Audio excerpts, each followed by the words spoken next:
thought you were on the leader. Yeah. Nah, I thought I was trying to. Alright. I mean, I'm glad we sold our stuff. Dude, that was mega hard, bro. This is hard. Put up the Reaper's flag and see if any players on the phone are considering not to go. They try to come up. Yeah, I'll do that. Alright, I'm grabbing my shotgun. I'm grabbing my blunderbuss. Blunderbuss. The blunderbuss. Sailor pistol?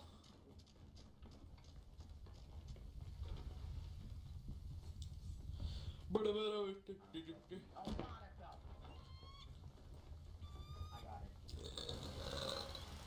Okay. Excuse me. Wait, where do you put Dude, my I got monkey? Dude, I got wood in here. Bro, I got wood. Yeah. Sweet. 16 wood so far. We only have 16 wood. I'm going back. Okay, flag of the Reaper's mark. Going up. Ho.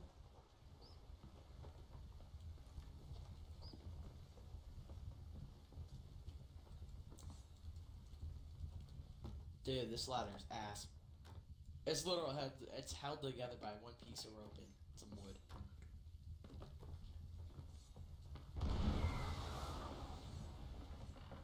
The fuck was that? Somebody just launched a cannon. I don't think that's a cannon. Alright, I'm gonna use my thing. See if we can spot anyone.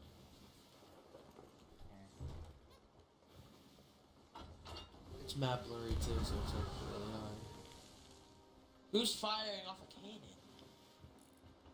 You firing on animals? He is! That son of a bitch. Bro, that ass bag. I'm only gonna get fire animals. No, I don't have an animal, so I can do it. I'm the only one that gets to do it. If I don't have an animal, that means I can launch your animals off the ship for fun. Wait, would you rather kill a puppy? Wait, would you rather have the newest iPhone with 100 gigs, or 164 gigs, or drop a kitten off the Empire State Building?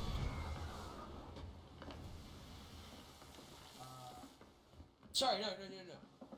Would you rather? Sorry, no.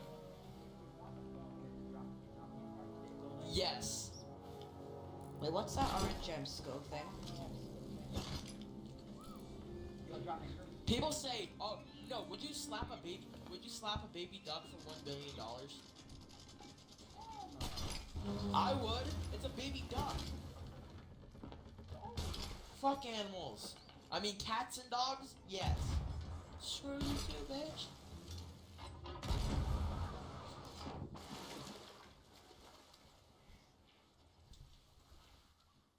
Why are you wasting ammo?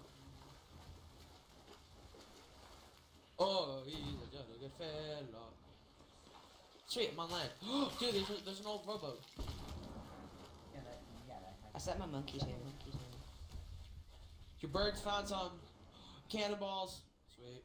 Oh, yo, we found it. There's a boat. There's Now one you here. look like a pirate with a tale Who? to tell. Oh, yo, there's someone who sells tattoos. Wait, no way. Secret wonder and truth. Yeah, I'm someone who sells tattoos. Bullshit. Nah.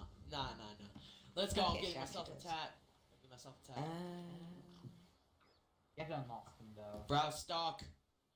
What? I don't actually need them, but Ooh. I want to be covered. I want to be covered in tattoos. Oh, there's one where you can get your covered self in music. Yeah, the music. And then there's one where you can get yourself covered in gambling shit. Oh, I can do fish. Yeah. I can, dude, I can get a fish one. That looks sick. You have like a tattoo scales. You have scales and tattoos. I'm buying the fish one. That looks sick. Come on, don't right, I don't think there's anything on this island, so I'm gonna sell. This bitch look crazy. This bitch look high and crazy as fuck. Oh yeah. Oh, I get high and I love to smoke. I actually Come on, guys, let's head towards that orange face. Message in a bottle. Bro, I got message in a bottle. Go and find the lives behind the legends. No, it's a treasure map. Yo, it's a treasure map. No, it's the it's merchant. bounties, I don't sorry. like it though. Oh, by the order of Merchant Alliance, you hereby requested to collect 5 crates in the name of 5 paces of 5 paces franc. 5 from Mermaid's Hideaway. You want to do it? It's not gonna be that hard. No. Yeah, let's do it. Please, let's do it. It's gonna be awesome. Hell no. It's gonna be worth it. Not that. It's barely anything. It's still gonna be fun. At least we're doing something other than fighting ghost Yo, pirates. what do you like? What do you think about tattoos? What do you think? What do you think of mine? I don't see any. You don't see shit. Hold up. Let me. You do realize that you have to take off clothes and Oh, I'm stupid. I didn't know I had clothes on.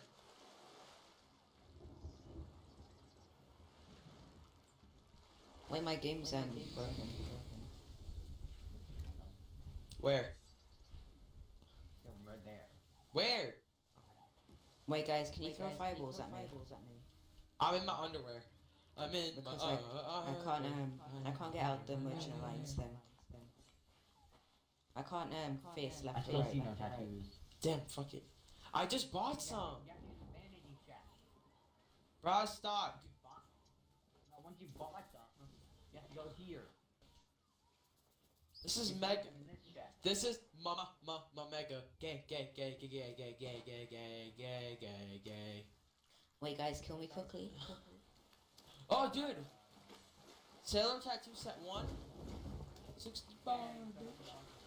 I know. You start. No, you literally start off with 3, 4, 5, 6, 7, 8, 9, 10, 11, 12, 13, 14, 15, 16. You start off with 16 freaking tattoos.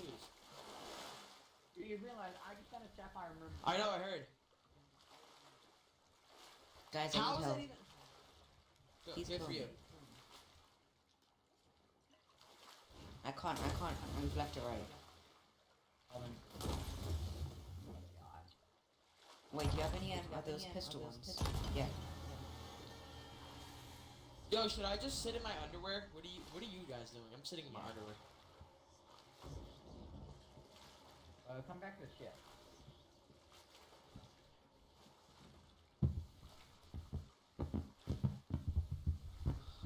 Alright, I'm coming.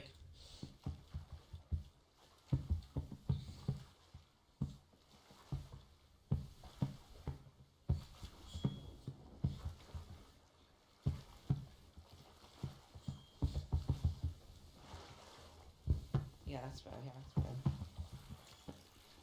Ah, I did it. Sweet.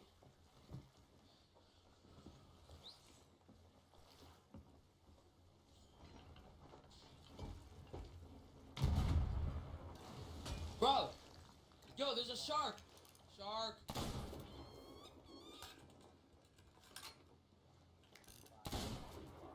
Open fire! I killed it! Shark meat! I got shark meat.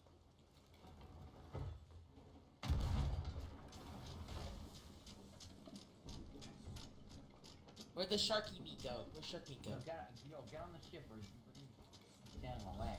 Fuck you. Get over here. All aboard!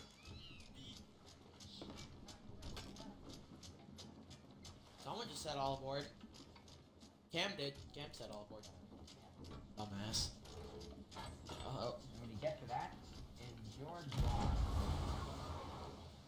Oh, yo! Dude, he's, Wait, what do you he call went me up before? Bro, George is gone, bro. You launched your monkey across over the island in the back to the ocean. Oh, it's good. He's right here. That's good. Oh wait, damn. You see George? Wait, what do you call me before? Go on, tell me. Huh? What do you call me before? The bitch. What do you think about tattoos? Where's George? What do you think about tattoos? Bro, who just shot me? Stop! Ew, bro. I saw them. Hey, guess what I think of your monkey? I don't even have a monkey. I don't know what you're talking about. Then who's George? No, I don't have anyone called George. He's lying. Alright, where's his bird? That's it, I'm taking his bird. That's Blaze is my bird. I'm grabbing his bird. Bird's not me. The bird died with shit. Oh damn! I got seasickness. I got seasickness. No wait, I ate raw meat. I ate raw food. Never mind. I ate raw food. I ate raw food. I hate fucking raw food. I see flame hearts. Alright, we got What wood do you now. see? Leg of my balls. What can you see? Oh, I see a sloop. I see a sloop there. A what? A what? Let's What? check it out. Let's. Where? Oh, Major, we're gonna crash. We aren't gonna crash. Well, we're gonna go back over to the ship. We're gonna go back over to the help us. We're gonna help out that sloop. I see it. I see it. Yeah, I see two. I see two actually. One of them is a ghost ship.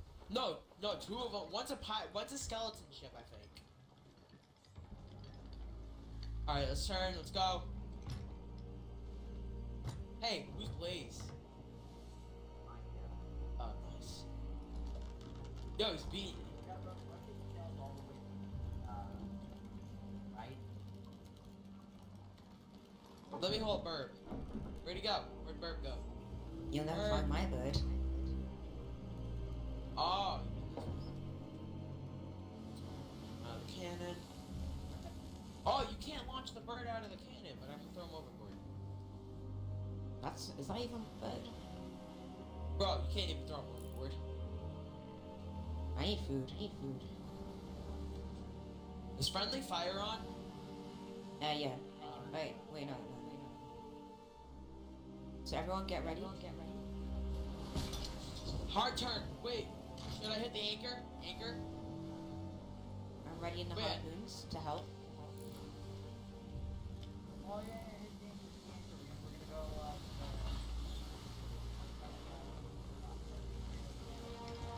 Do I hit anchor now or what?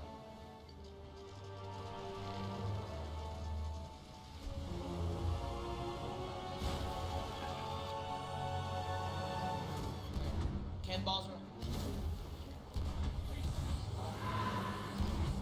Oh, it's flame hard. Why do we go over here?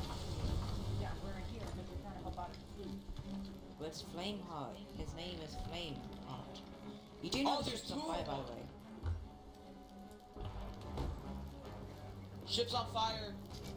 I know Where is because it? it's flame hard. I didn't think flame hard was here. Ship's on fire. Ship's on fire. Where's the fire? I do not see fire. Oh, there it is. I'm patching up It's the. okay. Dude, we're gonna die again, no matter what.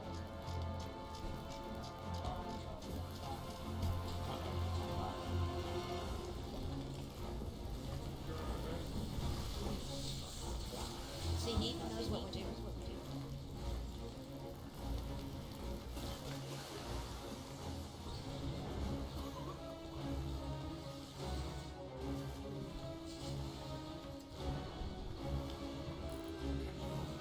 Alright, somebody manage the water. I'll do the cannons. Alright, somebody manage the water in the deck, below deck. Because I'm really good at cannons. Who are they attacking? Someone get ready and actually I'll take. Excuse me. Yeah, I burp a lot, I'm sorry. Right? Wait, sloop?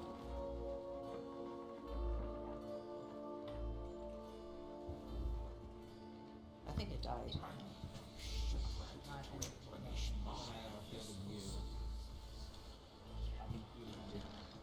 Get ready, we're gonna be going straight here. Get ready, be ready to defend. Go, go, go. Make sure you rotate the sails.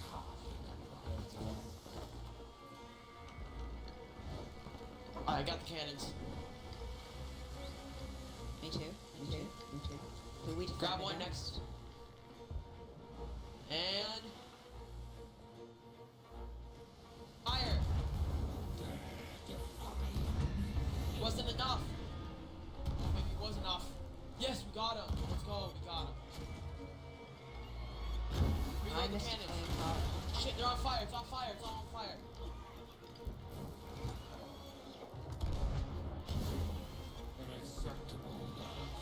I'm trying. Where's the water? Fuck. Why is that ship? I thought it was like. Wait, what? What's going on? Alright, The ships are gone.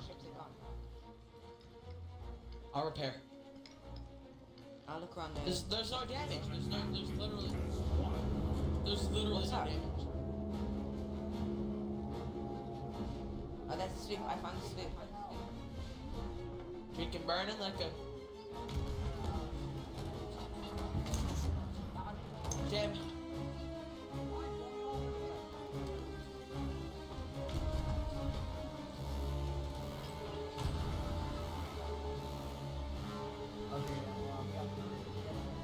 Do I hit anchor? Anchor? They're firing at you very much.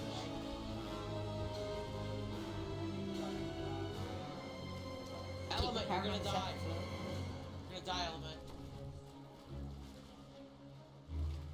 Turn hard right. Go right. Camp. Right, hit ramp. Right. Go, keep going straight, we're gonna turn.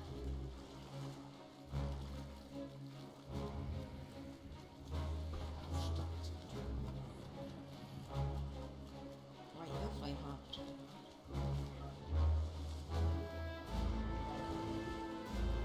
Should we chase the sloop? Yeah, take the food. Sloop? Yeah, ready to Alright, fire, ready to fire. go for the sloop, go for the sloop. Go. You guys, take your call. Alright, Are you alive or dead? go for the sloop.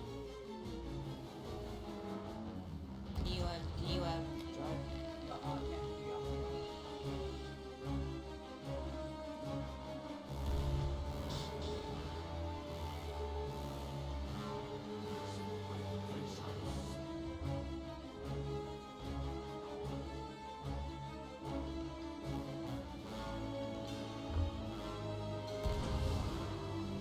I'm going towards the ship.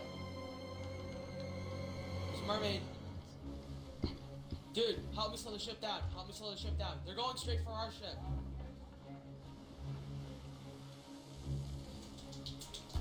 Go. Cannons. Go. Bruh, fuck off. Shit. We were trying to help you. You.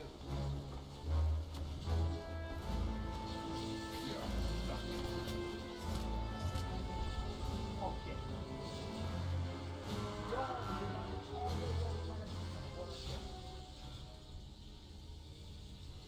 We Fire, need pass. Fire.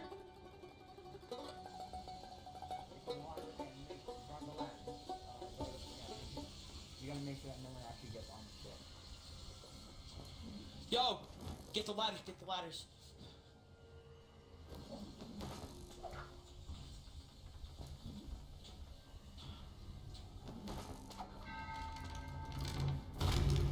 I'm back on the ship. Dude, we're all out of wood. We're almost out of wood. Really? Yeah. Alright, we have 2 left. We literally have 2 left after about what I'm gonna use. Repair hull. I'm repairing the hull. We have 5 of them. We have 5 of them. Alright. Wait, where's the balloon thing? Where's the balloon? Where is it? Going.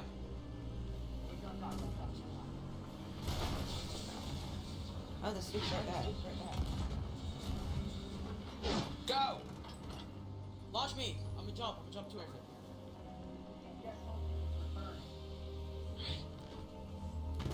I got 5 bullets. Be careful. Somebody grab a flintlock. I got it, I got it, I got it, I got it. I got it. I'm at ladder! Dude, I'm at ladder! I'm at ladder! Ah, damn, shit, son of a bitch. I was at ladder. I'm out of food. Dude, if I die, I'm gonna be out of food. They're right on the cannon. Throwing the ship. Yo, get me! I hit them, I hit them. Oh, dude, they sniped me! This motherfucker sniped. This douchebag sniped me, bro. He's ass bad. Bro, this cocksucker motherfucker sniped me. Yeah, that's right. I got vocab. Ram it, bro. Fucking boot that shit. Oh, fuck if I'll load in. If I don't load in, I'm gonna kill myself.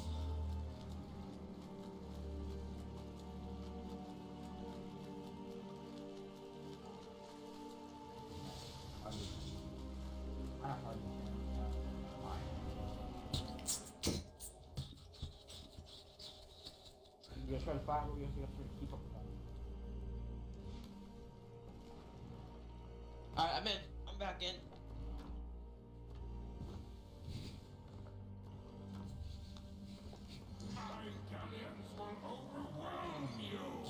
We're gonna run into Flameheart's fleet.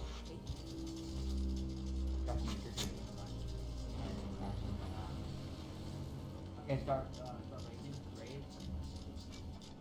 Me and he said both straight.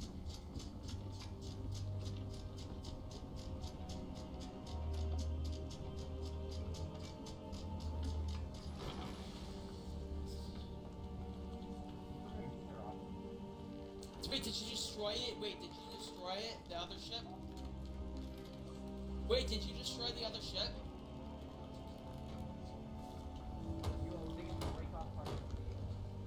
Who can?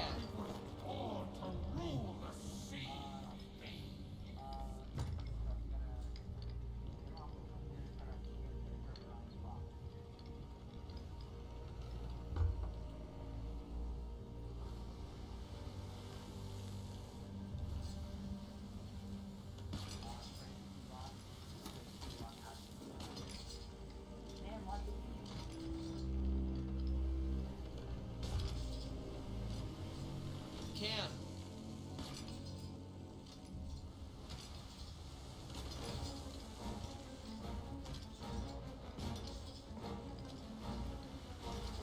You need to get.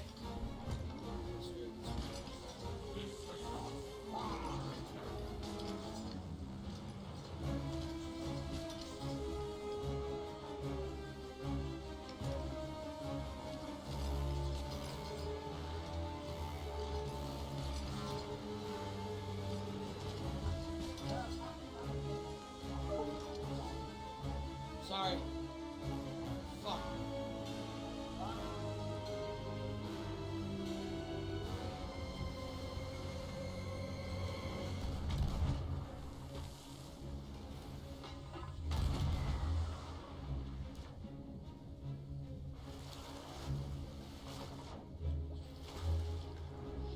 Anchor.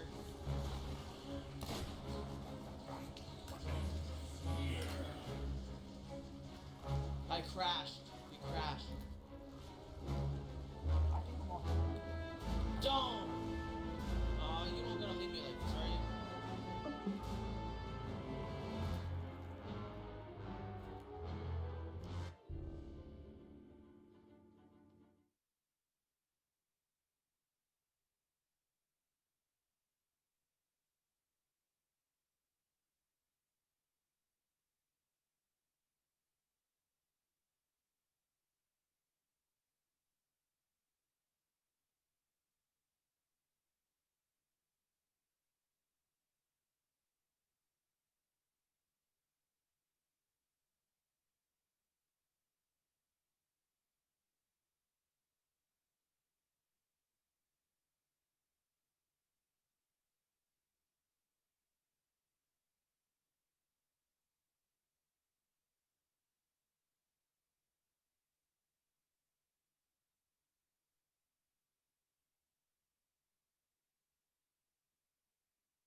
Yo, what is up guys? It is Bumfries, back with another episode of Entitled Parents. Today's episode is going to be an absolute banger and I know you're going to love this one. As always, now's your chance to earn a few Bumfries points for free. So if you leave a like on the video below, you'll get 7,212 Bumfries points, which like I've said are completely useless, but hey, a reward's a reward. If you're a newbie, don't forget to subscribe, then sit back, relax, and get annoyed at some entitled parents. So, my boyfriend of 2+ years recently proposed on the top of St. Louis Arch in front of his parents. He wanted his mum to record it, and it was in front of a bunch of other people. I, of course, said yes and was crying, which was a total girl moment. My future mother-in-law sent the video to my dad, who is the good parent, and he texted me a congratulations and I knew that you'd say yes. After all, my fiance did have to ask his permission. At the end of the day, we decided to wait until after he graduates from college and gets his feet up. He graduates in 2021 and I graduate in 2024. I'm doing an extra year for kinda double majoring and he graduates first. So we decided to have the date set for November 24th, 2024. It's our dating anniversary / the day that we met. When I get home from visiting him and his parents at the end of the week, my dad hugs me and congratulated me. Then we drove home. We got home and I put my stuff in my room and my mum, who had mistreated me from the age of 8 after my dad divorced her and is the entitled mum in this story, came out of the guest room. My dad told me that she was staying here so she could work. I told him if she doesn't bother me, I won't bother her. We then talked briefly about plans and stuff and what my fiance and I had already decided upon. Then I mentioned our plans for me to wear a black wedding dress and have him wear a white suit. He's tan and looks amazing in white. I, however, look terrible in light colours because of my Irish genetics. Black suits me a lot more, and my dad loves it. My mum came out of the guest room and said, "I'm going wedding dress shopping with you so you don't F up my day." Yes, her day. Not like I'm the one who's getting married. I told her the wedding dress had already been picked out, which I had picked an idea out, not the dress set in concrete yet, and she stops and cries and said how I ruined her special moment. I told all this to my fiance, who knows what she's like, and he said to calm down and reminded me that it's our wedding and we can do whatever we want. I also said that she'll probably wear white, and he said, "I'll get a buddy of mine to spill red wine on her. Don't be scared. It's okay. I'll post updates as things unfold, but for now, I'm just happy I'll be married to the love of my life in 4 years." There's a lot of different types of entitled parent stories that make you feel really bad for the people, but none quite as much as when the entitled parent is their own. I'm sure I've said something along these lines before, but when you run into an entitled parent in the street, at least that's the end of your encounter with them. It's pretty unlikely that you ever see them again, and if you do, it may not be the most serious or severe run-in. On the flip side of that though, and the entitled parent is your own parent or one of your own family members, that is an awful situation that I would not wish upon anyone. So, for a little backstory,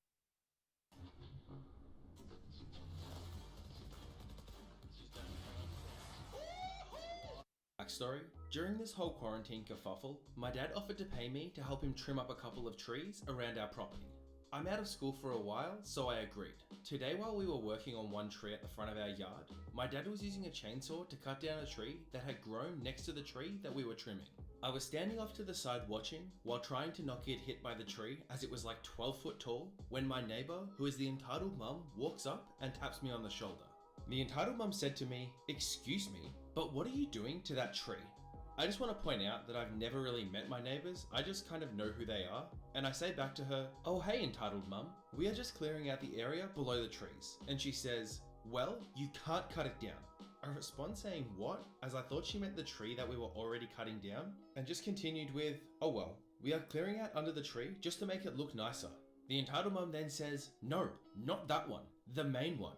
I told her that we aren't cutting it down, and she said, "Yes, you are. Now tell him to stop." I tell her to trust me and that my father isn't going to cut down that tree. She tells me that if we do it, she's going to tell the HOA, and I just say alright then with a small pause. I ask her, "Are you going to tell them or what?" And she just says, "Teens these days are so stupid and sassy." I say see ya to the entitled mum and walk away. Just to let you know, the entitled mum has tried several times over the years to report us to the HOA. But first off, we don't have one. Second off, she keeps trying to form one behind our back, but all of our other neighbours are against it. She threatened to call the police on my family before, and her nice husband had to talk her down from it. My father asked what she wanted, and I told him that she was just acting crazy. He totally agreed, so we cut the second tree. If that ain't some good payback for an entitled parent, well, I just don't know what is. I can only imagine the absolute fit that the entitled mum had when she saw that the tree was cut down, and the absolute chaos that would have ensued when she went around to the person's house. I reckon if they would have charged an admission for watching the entitled mum scream at these people, they'd probably be pretty close to being able to retire now. My parents have a house in the city, and I am home with them due to the pandemic. My house has a very small plot of dirt in front that is fenced in by a large black iron fence. This makes it very clear this is private property. My grandmother has a very green thumb and brought some of her outdoor cactus over to plant in the yard many years ago. They survive every winter and bloom in the summer and are pretty cool plants. However, their spine/needles are very small and translucent. It's extremely hard to see them and you can get pricked very easily. I myself have gotten pricked when tidying up the yard, and I obviously try to avoid the plants. The needles are also extremely hard to remove out of your skin. My mum always used to decorate the garden by placing little models of dinosaurs or animals among the cactus. The kids around the neighborhood all loved it, and often when coming home, I would see some family with a young kid Plan your strategy. looking at the garden. It was cute, and my family had no issues. That was until these entitled parents came along. My mum was in the house on a normal day when she heard some loud noises outside that weren't going away. So she looks outside and sees a group of parents with their kids. The parents are standing outside and around the iron fence, while the kids are in the yard, which is almost completely covered in cactus. They are playing with the toy dinosaurs and animals while sitting in the cactus. It's clear that these parents assumed the cactus didn't have any needles because they aren't really visible to the human eye. You can barely even see the needles when they're in your skin. As my mum is looking at them, the parents see her and get their kids out of the yard and leave. Those parents are not going to have fun pulling hundreds and hundreds of translucent, tiny, thin needles from their children's arms, legs, and asses. I hate the idea that there are even people out there that exist that are like this. Like, if something doesn't belong to you, why are you going in the first place and trying to touch it? Whether it's on somebody else's property or not, it doesn't really matter. If something doesn't belong to you, leave it alone. You can look at it, that's absolutely fine. Obviously it seems like the family's fine with that as well, but do not go in there past a literal fence and touch something. Honestly though, when it comes to entitled parents, what can you say? They feel as if they can do whatever they want, whenever they want with no repercussions. Well, when you get home and the kids have a bunch of prickles in them, maybe you'll learn not to touch other people's things. So let me preface this by saying that this is my mum's story, not mine. I don't know all of the details because I know it's a painful memory and I don't want to have to make her relive it. The characters will be MM, my mum, EM for entitled mum, ES for entitled sister, and MD for my dad. My mum is the youngest of two girls. She and my dad went to high school together, but didn't start dating until they were both in college. It was a chance meeting that they ran into each other in a bar. Cute story, still happily married and in love 23 years later. It all started when my mum got engaged. My aunt was so upset because she wasn't engaged first, even though she was older. Throughout all the planning, she was pouting and kind of cold towards my mum. So, the day of the wedding comes. My mum is getting ready with her bridesmaids, and she is marrying the guy she has had a crush on since high school. She has her perfect venue, and she is wearing her grandmother's, my great-grandmother's dress. Everything is going absolutely perfect, until my aunt starts crying. My mum tried to comfort her because she is the most selfless woman in the world. Even though she was getting married in mere hours, she was focused on her sister. A little while later, after my aunt ran off, my grandmother pulled my mum aside. Like I said, I don't know every detail, but the conversation went something like this.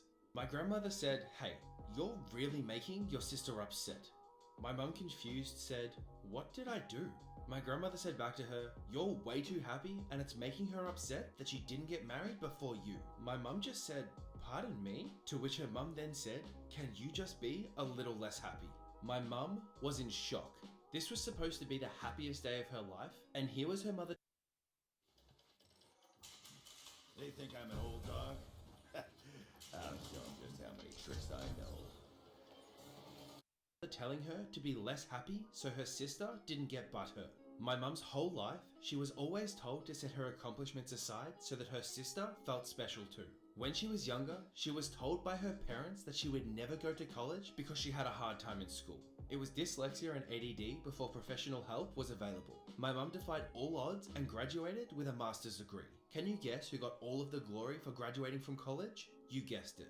my aunt. And on this day, my mum wasn't having it. My mum said, "Look, mum, I'm sorry that my sister is upset, but today is about me and my husband. We're happy, and I'm not going to hide that or pretend that I'm not, just so my sister won't be sad. Today is the happiest day of my life, and I'm not giving that up for anyone." My grandmother shut up after that. She did give my mother a disapproving look though. I don't even need to have been there to see it, as my mum still gets them all the time. After that, the wedding was perfect. My mother still talks about it with stars in her eyes. Now, my mother still has to deal with their crap sometimes, but she also has my dad and us kids, even though 2 of us are adults now, to stand up for her. She is very happy, and I'm so glad that she stood up for herself. There are a few stories like this that I know about, but this one makes me the saddest. I'm just glad she didn't let it ruin her wedding day. You know, reading through this was actually the first time that I'd read this story. I didn't pre-read this story for whatever reason, and when I begun to read this, I thought that this was going to be an absolute disaster. Not to take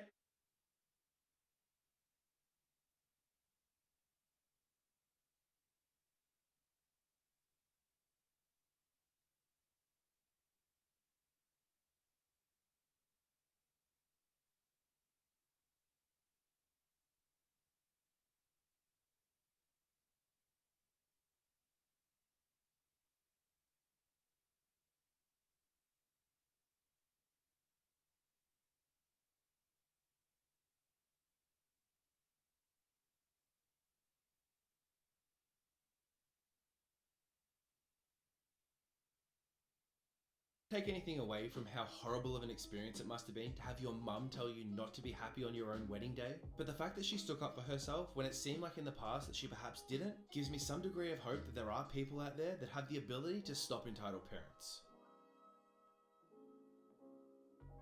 So, I was around 11 or 12 on vacation and there were bumper cars. So me and my 5-year-old cousin decided to go on. There was one other kid, he looked about 8 or 9 years old, and he was bumping into us and vice versa. He was smiling and having a good time, and after it was over, he asked if he could go again with us. Then the kid asks his mum if she wanted to go on one of the cars, as it was 1 seat per car, so the mum goes on a different one, and so she hopped on. It was me, my 5-year-old cousin, the 8 or 9-year-old boy, and the entitled mum on the ride. Entitled mum is bumping into me and my cousin, and we're bumping her and her kid. The kids are having fun. Then we get off, and the entitled mum starts yelling how rude it was for us to bump her and her kid on the bumper cars. She said that we couldn't bump her, she was our elder, and both of us can't bump the boy because he was young. My cousin looked visibly a couple of years younger than the kid. The kid was telling her mum to stop and that it was fun. Then she throws curses at me and my 5-year-old cousin. I'm sitting there silently, and my cousin is on the verge of tears. Then the worker there, who looked like he was in college, and the entitled mum's kid explained to the entitled mum that it's part of the fun, and it's actually called the bumper cars. And can you guess what she said? "Do you have a manager that I can talk to?" My uncle then walked us away as the entitled mum told us to F off, and the kid Wind, show me where to go. was telling his mum to stop. I have no idea who that young kid is, the one that was the son of the entitled mum, but I feel so sorry for him for having to grow up with a mother like that, because without even knowing it,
he's already set up for failure before he's even begun. Like, without even knowing them, I can guarantee that she babies him so much that he doesn't get an opportunity to do anything that he wants in life. I hope that he's like some of the people in the previous stories and is able to stick up for himself, because otherwise, I don't like where this is heading. So, my aunt has always been entitled, and her son and daughter are no different. The son is 8 and the daughter is 6. So this was in the summer and my aunt and 2 cousins decided to visit. I decided to just go to my room and play on the Xbox so I didn't have to deal with them. I was playing for about 45 minutes when my cousin, the boy, comes in and asked me what I was playing. I replied that I was playing Red Dead Redemption 2 and he asked if he could play. I said that this game is for bigger kids and that he might see something bad. He starts demanding that he plays and I said I don't want him here and to go downstairs. He does so with a smirk on his face. Not even 2 minutes later, I get another knock on my door and my aunt storms in, yelling at me to let her son play. When I say no, she takes the Xbox and smashes it on the ground. Then she yells that if her son can't have it, nobody can. I scream at her to get the F out. My mum and dad come in the room and see the broken Xbox on the ground and see my aunt fuming. My dad grabs her arm and puts it behind her and leads her out the door. My parents were pissed and they threatened my aunt that they would call the cops if she didn't give them the money for a new Xbox. My aunt reluctantly gave them the money through PayPal and I got a new Xbox. My parents also had to buy me a new copy of Red Dead Redemption 2 because we didn't know it broke until after my aunt had given us the money for the Xbox. This was my pair to completely cut contact with her and we haven't heard from her since. I swear, I may as well have titled today's episode Entitled Parents Within My Family because nearly every story we've read had something to do with somebody else's family member. Usually, a lot of the stories we read are from people that they see in the street or just random entitled parents that they come across. But the amount of entitled parents I've seen within families today has made me feel really sorry for a lot of people. At least in this case, they were able to cut contact with the aunt and hopefully never have to deal with her again. The arena. Hundreds have fallen before me. I've won gold and glory.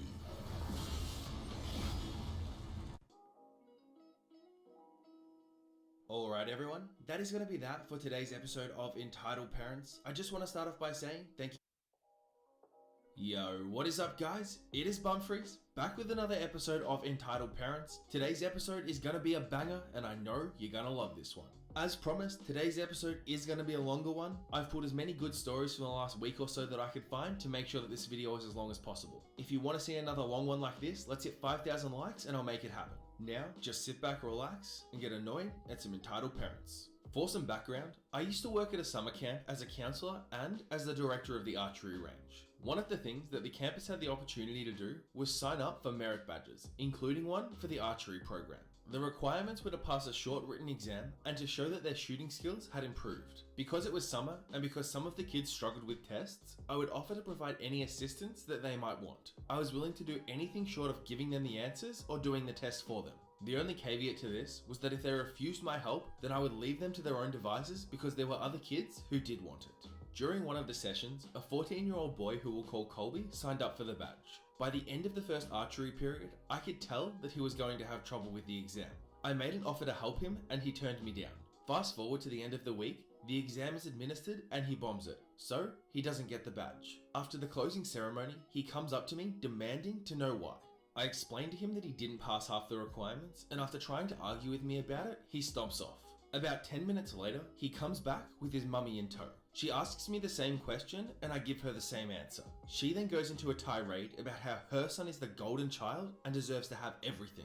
As she's doing this, Colby is standing behind her wearing a smug look while I'm trying to decide if I'm actually hearing this and trying not to laugh in this woman's face. When she finishes, I tell her it's fine if she believes all of this, but I'm still not going to give him the badge because it wouldn't be fair to the other kids. Seeing how their expression changed was priceless. She tells me that she's going to talk to my boss about it. I tell her that if she feels that's necessary, then fine, but I'm pretty sure they're going to agree with me. A short while later, I see them both come speed walking out of my boss's office with anger written all over them. I go into the office, my boss spots me, smiles, and gives me a thumbs up.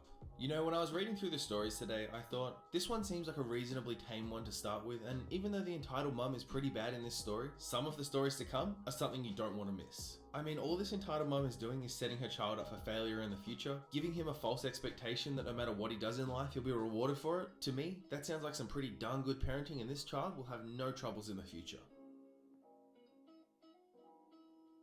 Let me first give you some background so you get where people are coming from. My father has left a few years prior, mum bought a small house from the money from the divorce, and a few months before had gotten herself a boyfriend. At first, I was truly happy that she moved on, but soon, I realized that she had fallen for some real piece of crap. Now, you need to understand that my father was an alcoholic and a narcissist, so my mum's normal meter was truly broken.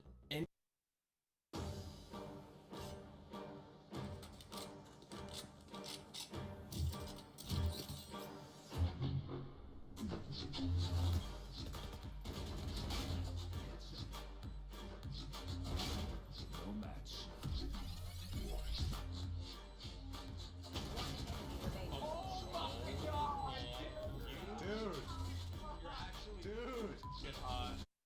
Anybody treating her halfway decent must have appeared like Prince Charming to her. So please don't judge her too harshly for her choice. Now, he was not only halfway decent, he actually treated her well, though he was an a-hole to me. He bought her flowers, went out to eat regularly, etc. But what I realized, and she did not, was that he was a parasite. He had maybe $100 to his name, and his only income was support from the state, which was a couple of $100. Now, I already hear you asking, how did he afford flowers and going out? The answer is, by living rent-free and having all of his costs paid for until he gets back on his feet. One last thing, as the headline already told you, he soon started to show an immense entitlement towards me. Basically, he said that this is his house, so now I have to follow his rules. Of course, I told him that this is my mum's house and not his, and I do not have to do jack unless mum tells me so. He took that really badly since he had an ego problem, as you probably already guessed. I tried to tell my mum, but she wouldn't believe me since he'd always acted very nice to me when she was around. But as soon as she was not around, the Cold War started. He pulled a lot of small things, like demanding in a patronizing voice that I bring him some beer while watching TV with me while my mum was on the loo. When she came back, he told her he had asked me nicely to bring him a beer when I stood up to get something. But I refused, insulted him, and sat back down. So of course, she told me to apologize and get him a beer. I tried to explain, but she would not let me. So he kept pulling petty crap to establish dominance. After this whole story, I asked my mum why she would always believe him and not let me explain. Apparently he had told her that I was super jealous that he was in the house and wanted to get rid of him by making him look bad. So she backed him up to show me that he is not going anywhere. So now, it's time for the main act. I had gone out for the night from Friday to Saturday and had come back home at 3 AM. My mum was gone over the weekend and he effing exploded, saying things like, how dare I disrespect him by coming home this late. I told him calmly that he does not get to declare a curfew on me, and my mum allows me to come home this late, which is true, provided I stayed at the house of 3 specific people that I am friends with and whose parents are my mum's friends. He flipped out even more and called me a dirty liar. He then gave me the classic, as long as you put my legs under his table, and me being a smartass of course answered, this is my mum's house and my house. You are a guest here. He screamed at me that he's gonna kick me out of the house and I will not be allowed back until my mum returns. I screamed back that he cannot do that since this is not his house and I threatened to call my mum. He, emboldened by her backing him up all the time, told me to do just that. But I had better not lie to her and tell her what is actually happening. I put her on speaker and told her, he is trying to kick me out of the house until you come back Monday. Keep in mind, it was Saturday at the time and she did not believe me and told me to put him on the line. So he started by telling her that I disrespected him as the man of the house by coming home so late and then lying to him about this being okay when I stayed at a friend's house and that I needed to learn to respect him. He continued saying that it's up to him how he disciplines me since she is not there. Then he lied and said he told me to be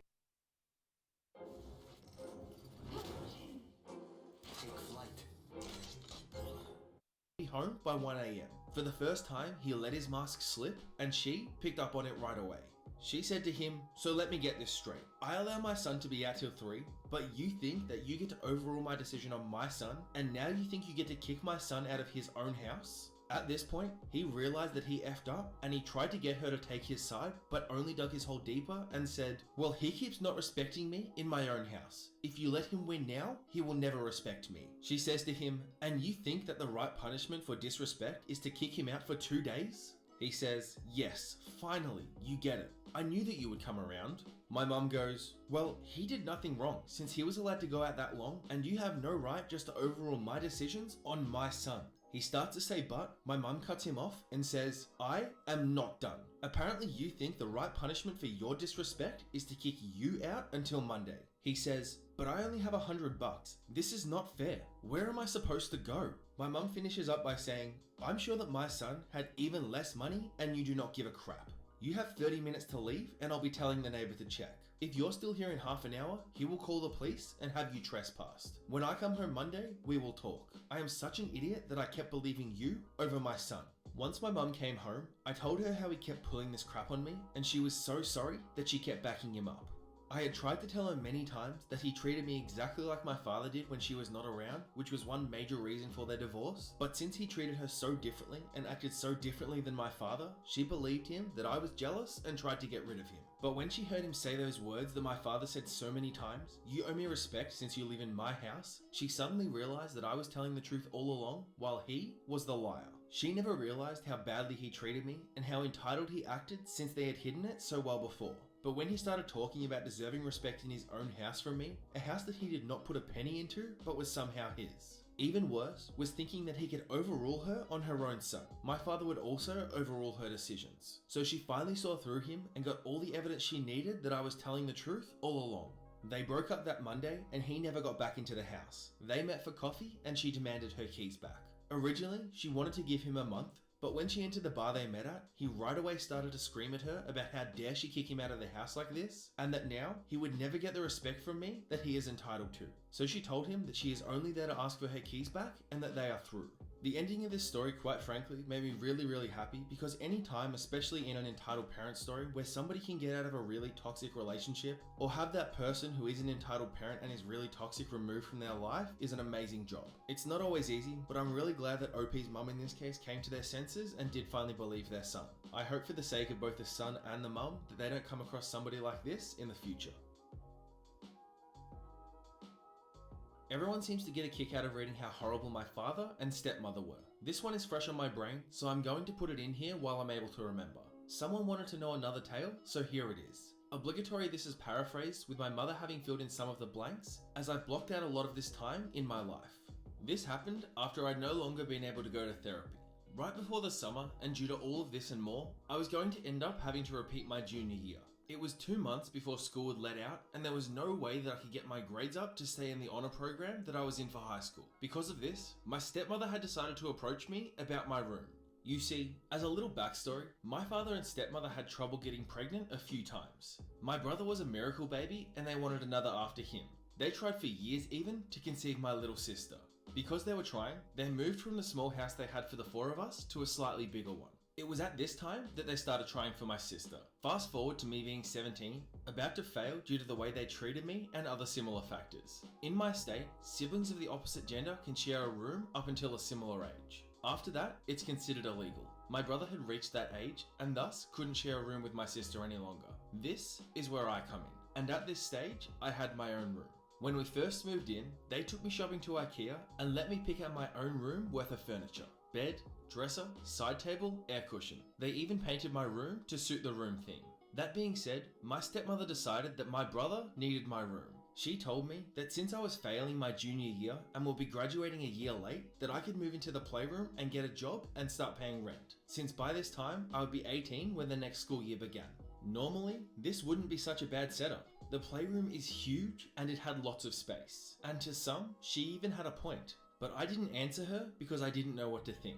My stepmother then calls my mother over one day to sit down with me and talk to me about failing, saying how I was going to end up just like my mother by going from man to man and working a minimum wage job.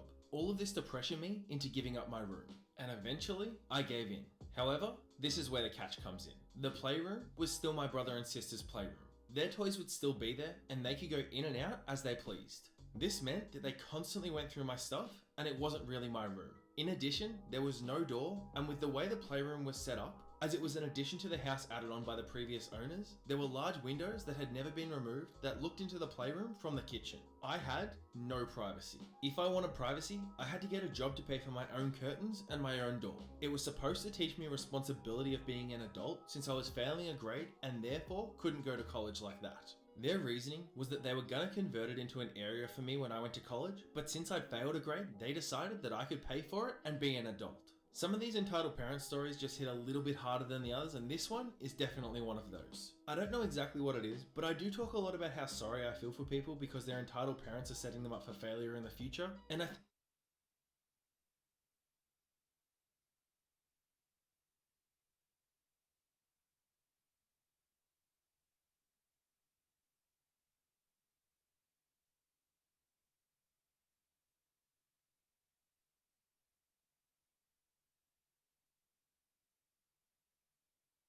I think when I read stories like this and I've seen the impact that it's actually had on them long term, it does really make me feel bad, and I just wish there was a way that we could put an end to entitled parents. So, my girlfriend of 5 years, who's called Haley, has a really entitled mother. It was so bad that she moved out to live with her father in another state. Her mother constantly harasses her to go and stay and babysit her almost 10-year-old brother so that she can do as she pleases without the responsibility of a parent. With all this stuff currently going on, my girlfriend has been staying home and keeping her safe. Her mother keeps spamming her to go out of state just to babysit during a massive pandemic. When Haley refuses, her mother uses the guilt trip that her brother misses her. Mind you, her mother kicked her out at 17 and told her that she wasn't allowed to set foot in the house after the law got involved of her perfect parenting. My genius of a girlfriend got the bright idea to get her mother to leave her the F alone. Every time she gets harassed, she spams stupid worms on a string memes and it works. All Haley has to do is threaten her mother with the worms and her mother stops out of fear of her phone freezing. The screenshots are amazing. My girlfriend be smart using worms to shoot her entitled mum. Glad that I'm getting married to her in October. I love her goofy ass so much. Straight up, could you imagine being so scared of a meme that it stopped you from messaging your own daughter because you thought your phone was gonna freeze? I'm literally sitting here right now trying not to piss myself laughing because this is one of the weirdest entitled parent stories that I've ever read. Seriously, for this story, just forget about the entitled mum because she's just whatever, and just appreciate the fact that she is so scared of worms that she doesn't harass her daughter anymore. I had a discussion with my dad, and I live in my own apartment, so sometimes I visit them from time to time. Anyway, one day during a visit, my dad was telling me about personal responsibilities. My dad was angry at me for being selfish. Basically, I live in an apartment with my sister. I do my own cooking, buy my own groceries, and clean the dishes daily. Also, I make sure my room is clean. My sister is more chaotic. I love her, but it's her personality. I do not boss her around, and if she wants something, I will do it. She doesn't clean dishes, but she uses clean dishes. Sometimes, there are no clean spoons at all. There's like 20 used spoons going around. I told her once as a reminder to clean the dishes. I never bagged, I only asked once, and I took one plate and one spoon in my room that I clean daily. My sister also wanted me to wake her up for alarms. I usually wake up at 5 AM and I drive to work at 6:30 AM, and my sister goes to work at 9 AM and sometimes she asks me to borrow my car. I told her I'm okay with it as long as she pays for gas. Anyway, my sister was pissed and says how selfish I was for not cleaning her dishes and giving her my car when I need it for business and work related trips. If she wanted to, she could afford to pay for an Uber. When I visited my family, my dad drove his car and he was talking to me about responsibilities.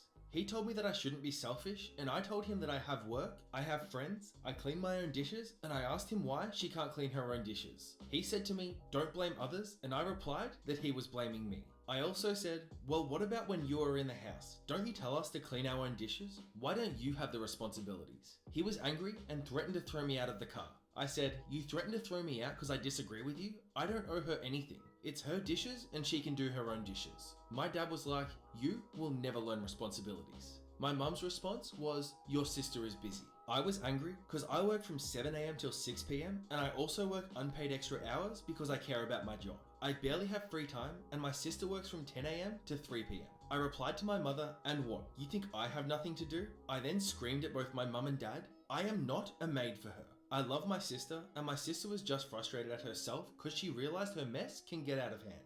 After that discussion, she began to use plastic plates. My parents never tried to tell me how to behave again. Honestly, I mean, it wasn't the best reaction from my part, but like, it's called selfish if I don't want to be a maid and I want equal responsibilities, or at least each to their own. I mean, I never complained about her dishes, and my parents always looked at me as if I'm supposed to do something about it. To be honest, I just think the parents are pretty crap. The sister doesn't seem like too bad of a person, and it seems like she recognized her mistakes and started using plastic plates, which is great. Obviously, I don't mean for the environment, I mean it in the sense of this story, but to me, it just seems like a classic case of parents having favorites and acting in an entitled way towards one kid over the other. At least this person took it pretty well, and his parents are off his back now, and that's all you can really hope for, right? 2 entitled parents down, and I'm sure there's millions to go. I made a reservation at a nice restaurant for my anniversary.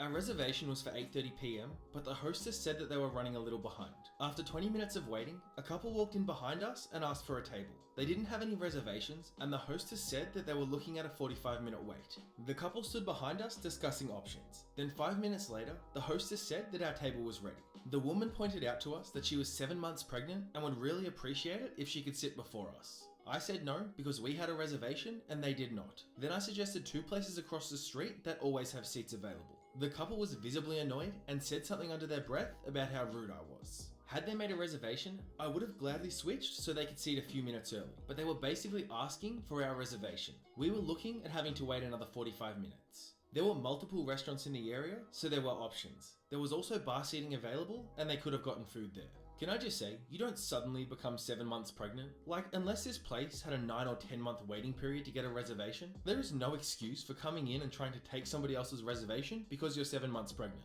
If you knew you were going to this place and you knew you wanted to get in and eat at a certain time, you make a booking just like everybody else does. In fact, given your situation and that you probably can't stand around for a long time, it's probably more important for you to make a reservation than the average person. I don't know, man. You just know this person's going to be in another story sometime in the future because, well, the moment they have that kid, they're just going to get worse.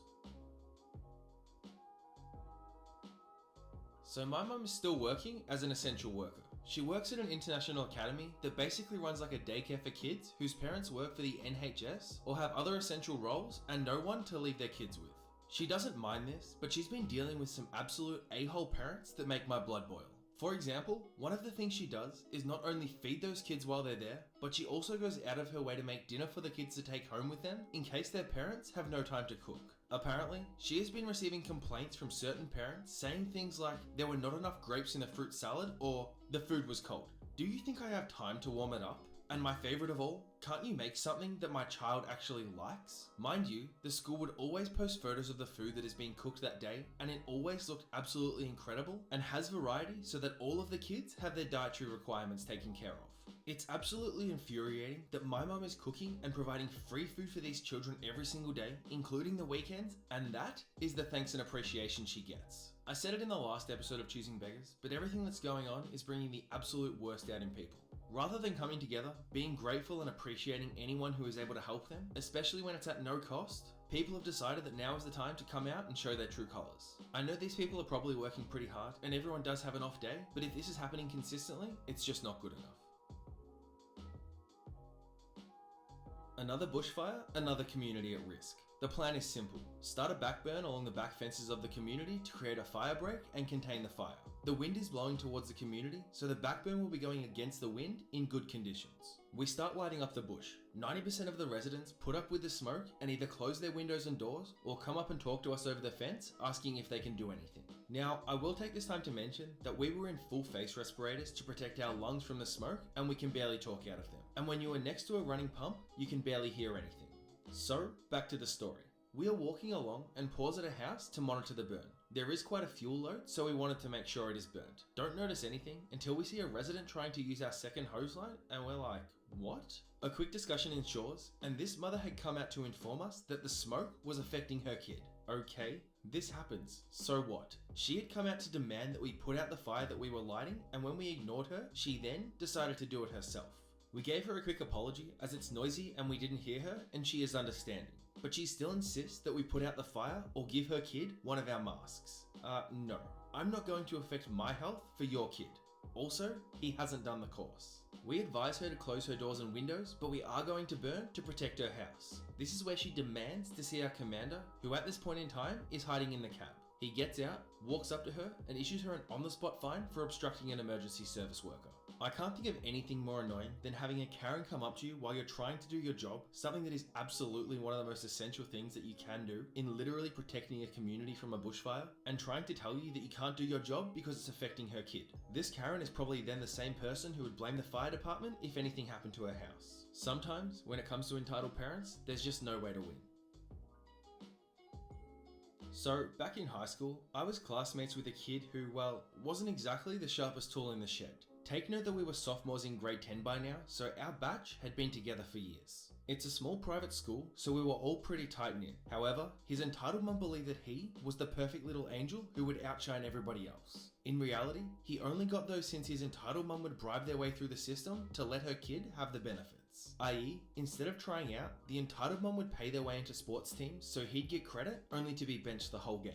The worst part was that as years went by, and to this day honestly, the kid bought into entitled mum's narrative and believed that he was superior to many of us, with the entitled mum making many outlandish claims. Among these tactics was something that I'd noticed for a while. See, in the Philippines, instead of dividing the academic year into semesters, we had quarters, and within each quarter we had 2 major long tests, which are LTs, and after each quarter we had a quarterly exam.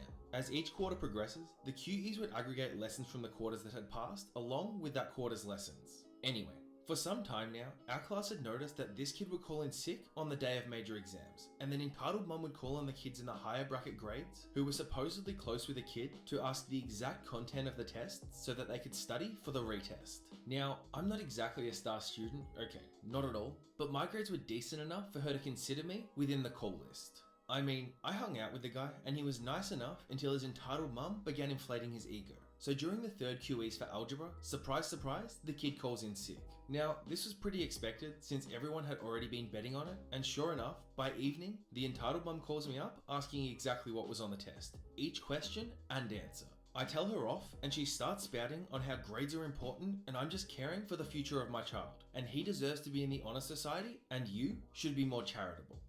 Okay, whatever lady.